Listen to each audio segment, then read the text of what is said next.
अस्सलाम वालेकुम students, hope so you all will be fine. इस वीडियो में मैं आपको बताऊंगा कि आपने नेशनल एमडीकैट 2025 में ऐसी कौन सी 5 मिस्टेक्स हैं जिनको आपने अवॉइड करना है ताकि आप एमडीकैट 2025 में 190 प्लस मार्क्स ले सकें। मैंने 2021 में नेशनल एमडीकैट दिया था और ऑनलाइन एमडीकैट दिया था, यानी कंप्यूटराइज्ड एमडीकैट था। लेकिन उस साल मेरी प्रिपरेशन 100% थी, यानी अपनी तरफ से 100% प्रोविंशियल के अकॉर्डिंग थी, लेकिन मेरा मेरिट उस साल नहीं बना, मुझे अगले साल जाना पड़ा और मेरा एक पूरा साल वेस्ट हो गया। अब ऐसी कौन सी 5 मिस्टेक्स थी जो मैंने उस साल की, आप लोग वो ना करो ताकि आप लोगों का मेरिट सिक्योर हो सके अगर आपका पेपर नेशनल लेवल पे होता है और ऑनलाइन होता है। अब ये नेशनल और ऑनलाइन मैं क्यों कह रहा हूं, क्योंकि पीएमडीसी की जितनी भी मीटिंग्स हुई हैं उसके अंदर उन्होंने 2 बातें कही हैं। आपका पेपर सेंट्रलाइज्ड टाइप होगा यानी नेशनल टाइप, और आपका पेपर ऑनलाइन होगा यानी कंप्यूटराइज्ड होगा। अब ऑनलाइन और कंप्यूटराइज्ड और इन चीजों को मैं एक्सप्लेन करता हूं, उससे पहले आप इस चैनल को सब्सक्राइब कर लें और बेल आइकन को प्रेस कर लें ताकि आपको हर वीडियो मिल सके, और मैं हर वीडियो को लॉजिकली एक्सप्लेन करूंगा ताकि आप लोगों की तमाम कंफ्यूजन क्लियर हो सके। अच्छा, सबसे पहले जो 5 मिस्टेक्स है ना उनको मैं अच्छे से एक्सप्लेन तो करूंगा। सबसे पहले जो पहली मिस्टेक है ना वो ये मैंने की थी कि मैं उस साल अपने आप को प्रोविंशियल एमडीकैट के अकॉर्डिंग प्रिपेयर करता रहा और at a time paper national level पे हो गया और मैंने अपने आप को लिमिट कर लिया एक ही टेक्स्ट बुक पे। अब आप लोग क्या गलती करते हैं स्टूडेंट्स, नेशनल एमडीकैट यानी सेंट्रलाइज्ड एमडीकैट में गलती क्या करेंगे कि अपने आप को एक ही टेक्स्ट बुक पे लिमिट कर लेंगे। ये गलती मैंने भी की थी और उस टाइम बाकी स्टूडेंट्स ने भी की थी। अब इसका क्या नतीजा निकला, मैं बता रहा हूं क्यों आपने एक बुक पे लिमिट नहीं करना। ये देखें, आपका पेपर ऑनलाइन यानी कंप्यूटराइज, जिस तरह 2021 में आपका पेपर हुआ था 30 अगस्त से स्टार्ट हुए थे और 30 सितंबर तक यानी 30 दिन तक आपके पेपर चलते रहे थे ऑनलाइन। और फर्ज करें आपका पेपर, एग्जाम्पल दे रहा हूं, रियल में मुझे नहीं पता आपकी कब डेट अनाउंस होगी, यानी जुलाई में उन्होंने एक्सपेक्टेड का है, डेट में भी डिले भी हो सकती है। आपका पेपर फॉर एग्जांपल 15 जुलाई से 15 अगस्त तक होते हैं, 30 दिन हुए यानी आपके 30 दिन पेपर चलेंगे। अब 30 दिन में हर दिन में आपके 2 पेपर होंगे, एक मॉर्निंग में और एक इवनिंग में, यानी आपके 30 दिनों में टोटल 60 पेपर्स होंगे और ये 60 के 60 पेपर डिफरेंट होंगे। अब ये कैसे पॉसिबल है कि 60 पेपर्स को वो इस एक ही बुक से कवर करें। अब जिस तरह ये छोटे छोटे चैप्टर्स हैं, अब ये वायरस वाला चैप्टर यहां से 3-4 पेजेस में कैसे पॉसिबल है कि वो 60 पेपर इस एक चैप्टर से बना सकें। तो इस वजह से उनको मजबूरन बाकी बोर्ड्स की बुक्स को पिक करना पड़ता है ताकि वो 60 पेपर को कंसोलिडेट कर सके। अब इसका क्या मतलब, इसका यह मतलब है कि आप लोगों ने अपने आप को एक बुक तक कभी भी लिमिट नहीं करना, आपने सारे बोर्ड्स की बुक्स को पढ़ना है, फेडरल को भी, पंजाब को भी, सिंध को भी, बलोचिस्तान को भी, केपीके को भी। अगर ये सारी आप बुक्स रीड नहीं कर सकते तो एटलीस्ट आपने पंजाब और फेडरल की बुक लाजमी रीड करनी है, क्योंकि 90% आपका पेपर इन बोर्ड्स की बुक्स से था।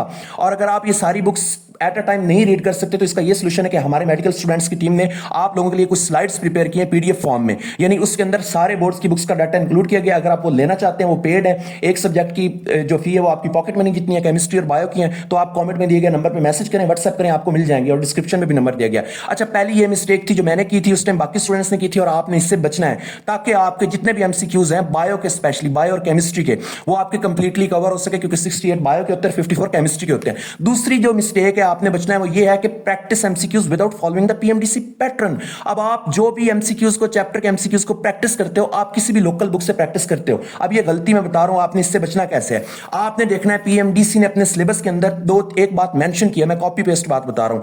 20% आपके एमसीक्यूज इजी होंगे, 60% एमसीक्यूज आपके मीडियम टाइप होंगे और 20% होंगे हार्ड, यानी मेरिट सिक्योरिंग एमसीक्यूज जो होंगे ना वो हार्ड होंगे। 20 और 60% ये आप क्रैमिंग से भी 80% कवर कर सकते हैं। जो 20% होंगे ये आपके कंसेप्चुअल होंगे। आपने वो क्वेश्चन बैंक या उस बुक से प्रिपेयर करना है जिसके अंदर ये क्राइटेरिया फॉलो। अब आपने कैसे देखना है, आपने कोई भी प्रैक्टिस बुक देखनी है, उसके एमसीक्यूज को आपने पास पेपर के साथ कंपैरिजन करना है, आपने देखना है क्या वाकई उसी पैटर्न के अकॉर्डिंग बन रही है। मतलब आपने कोई लोकल बुक से अपने आप को प्रैक्टिस नहीं करना, आपने कोई अच्छी एकेडमी ज्वाइन करनी है या अच्छी किसी भी प्रैक्टिस बुक से अपने आप को कवर करना है ताकि आप इस पैटर्न के अकॉर्डिंग एमसीक्यूज की प्रैक्टिस कर सके। अब जो तीसरी मिस्टेक है वो ये है कि falling into the trap of procrastination. अब प्रोक्रेस्टिनेशन का मतलब ये है कि आज का काम कल पे छोड़ना, यानी मैं इसके बारे में आपको इधर बताता हूं कि इसमें यह है कि स्टूडेंट्स को 2 चीजें होती हैं। सबसे पहले तो स्टूडेंट्स के माइंड में होता है, सारे स्टूडेंट्स की नहीं बात कर रहा, कुछ स्टूडेंट्स की बात कर रहा हूं जो ये गलती करते हैं, उनको ये सबसे पहले इल्यूजन होती है कि उनके पास टाइम बहुत ज्यादा है। फॉर एग्जांपल अभी आज 16 मार्च है तो उनके पास ये एक इल्यूजन होगी कि अभी 4-5 महीने रहते हैं, अभी बहुत टाइम पड़ा है, हम कर लेंगे। फ्रेशर स्टूडेंट्स हैं, उन्होंने भी तो अभी पेपर देने हैं, उनके पास भी तो इतना टाइम नहीं होगा ना। मतलब प्लेंटी ऑफ टाइम की इल्यूजन है, आपने इसको निकालना है क्योंकि आपके पास जितना भी टाइम है ये कम है।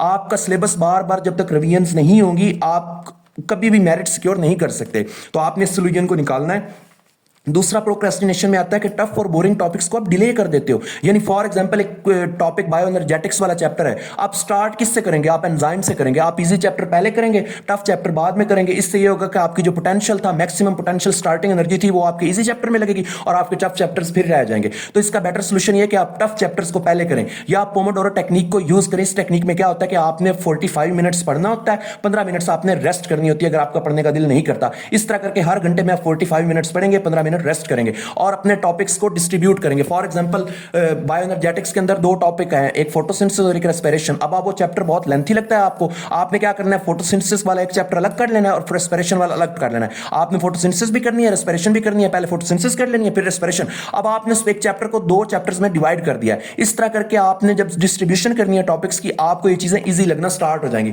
अब फोटोसिंथेसिस में 2-3 टॉपिक हैं, वो केल्विन साइकिल है, डार्क एंड लाइट रिएक्शन है, और रेस्पिरेशन में 4 टॉपिक्स हैं। अब आप एक चैप्टर के 3 टॉपिक्स बन जाएंगे, एक चैप्टर के 4 टॉपिक्स बन जाएंगे। इस तरह करके आपके टफ चैप्टर कवर हो जाएंगे। आपने सारे सब्जेक्ट्स के लिए ये करना है। इसके बाद जो अगला है, चौथा, आप क्या करते हैं फिजिक्स के लिए, नेशनल एमडी कैट की बात कर रहा हूं, थ्योरेटिकल एमसीक्यूज को कभी इग्नोर नहीं करना।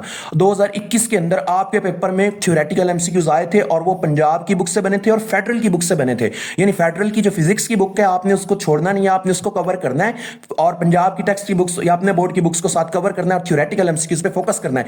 मोस्टली स्टूडेंट्स 90% स्टूडेंट्स सिर्फ न्यूमेरिकल एमसीक्यूज को कवर करते हैं क्योंकि वही प्रैक्टिस एमसीक्यूज बुक्स में दिए होते हैं। आपने थ्योरेटिकल एमसीक्यूज को कभी भी नहीं छोड़ना क्योंकि नेशनल एमडी कैट के अंदर 60 पेपर होगा और 60 पेपर में हर पेपर में उन्होंने किसी न किसी तरह हर एमसीक्यू को एडजस्ट करना है, तो वो थ्योरेटिकल एमसीक्यूज लाजमी देंगे, थ्योरी वाले मतलब। उसके बाद आपने माइनर सब्जेक्ट्स को कभी भी निगलेक्ट नहीं करना। अब ये माइनर सब्जेक्ट्स का क्या मतलब है, इसका क्या कंसेप्ट है?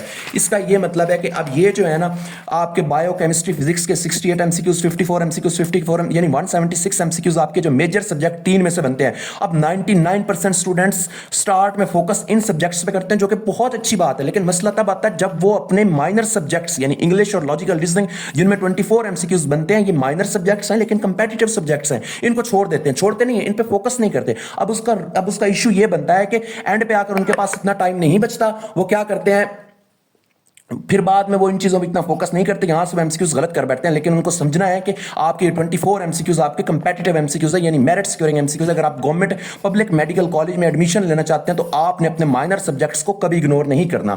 अब ये जो 5 मिस्टेक्स थी ना, अब ये 5 मिस्टेक्स मैंने भी की थी उस टाइम, मेरे साथ बाकी फेलोज ने भी की थी और इवन की उनकी प्रिपरेशन थी। मतलब ये स्पेशली पहली मिस्टेक, इस मिस्टेक की वजह से मेरे बायो के, हालांकि ये वाली सारी बुक पंजाब की मैं कवर करके गया था कंप्लीटली, लेकिन मैं फिर भी बायो के 13 एमसीक्यूज गलत करके आया था और वो एमसीक्यूज मैंने देखे ही नहीं थे, बाकी बोर्ड्स की बुक्स से थे, उन सब चीजों से थे।